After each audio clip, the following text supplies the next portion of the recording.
ಎಲ್ರಿಗೂ ನಮಸ್ಕಾರ. ನಾವು ಭಗವದ್ಗೀತೆಯ ಕರ್ಮಯೋಗದ 43ನೆಯ ಶ್ಲೋಕದ ಪರಿಚಯವನ್ನು ಮಾಡಿಕೊಳ್ಳೋಣ. ಶ್ಲೋಕ ಹೀಗಿದೆ: ಏವಂ ಬುದ್ಧೇ ಪರಂ ಬುದ್ಧ್ವಾ ಸಂಸ್ತಭ್ಯಾತ್ಮಾನಮಾತ್ಮನಾ ಜಹಿ ಶತ್ರುಂ ಮಹಾಬಾಹೋ ಕಾಮರೂಪಂ ದುರಾಸದಂ. ದುರಾಸದಂ ಕಾಮರೂಪಂ ಮಹಾಬಾಹೋ ಶತ್ರುಂ ಜಹಿ ಅಂತ ಹೇಳ್ತಾನೆ ಶ್ರೀಕೃಷ್ಣ. ದುರ್ದಮವಾದ ದುರಾಸದ, ತುಂಬ ಸುಲಭಕ್ಕೆ ಬಗ್ಗದ ಈ ಕಾಮವೆಂಬ ವೈರಿಯನ್ನು ಮಹಾಬಾಹೋ ಅಂತ ಹೇಳ್ತಾನೆ. ಸ್ವಲ್ಪ ವ್ಯಂಗ್ಯವಾಗಿ ಹೇಳ್ತಾನೆ ಶ್ರೀಕೃಷ್ಣ ಇಲ್ಲಿ.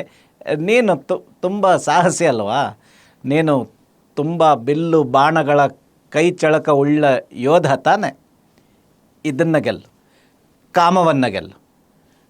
ಆಗ ನಿನಗೆ ಮುಂದೆ ಏನು ಸರಿಯೋ ಅದು ನಿನಗೆ ಗೊತ್ತಾಗತ್ತೆ, ಈ ನಿನ್ನ ಗೊಂದಲವೆಲ್ಲ ದೂರ ಆಗತ್ತೆ ಅಂತ ಶ್ರೀಕೃಷ್ಣ ಹೇಳ್ತಾ ಇದ್ದಾನೆ.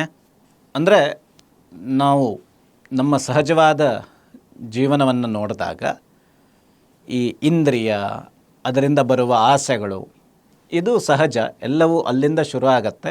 ಆನಂತರ ಅದು ಬೇರೆ ಬೇರೆ ರೂಪವನ್ನು ತಾಳುತ್ತೆ. ಹಾಗಾಗಿ ಅವನ್ನು ಗೆಲ್ಲಬೇಕು ಅಂದರೆ ಮೂಲತಃ ಆಸೆಯನ್ನು ಗೆದ್ದರೆ ನೀನು, ಅದು ಆಸೆ ಹೇಗಿದೆ, ಕಷ್ಟವೇ, ದುರಾಸದ ಅಂತಲೇ ಹೇಳ್ತಾನೆ. ಅಂದರೆ ಅಷ್ಟೊಂದು ಸುಲಭಕ್ಕೇನು ಅದನ್ನು ಮೆಟ್ಟೋಕ್ಕಾಗೋದಿಲ್ಲ. ಆದರೆ ಅದನ್ನು ಮೆಟ್ಟೋದಕ್ಕೆ ಪ್ರಯತ್ನವನ್ನು ಮಾಡು, ಅದನ್ನು ಗೆಲ್ಲು. ಆನಂತರ ಮುಂದಿನ ಎಲ್ಲ ದಾರಿಯು ಅಲ್ಲಿಂದ ತಿಳಿಯಾಗತ್ತೆ, ಎಲ್ಲ ಗೊಂದಲಗಳು ನಿವಾರಣೆ ಆಗತ್ತೆ ಅಂತ ಶ್ರೀಕೃಷ್ಣ ಹೇಳ್ತಿದ್ದಾನೆ.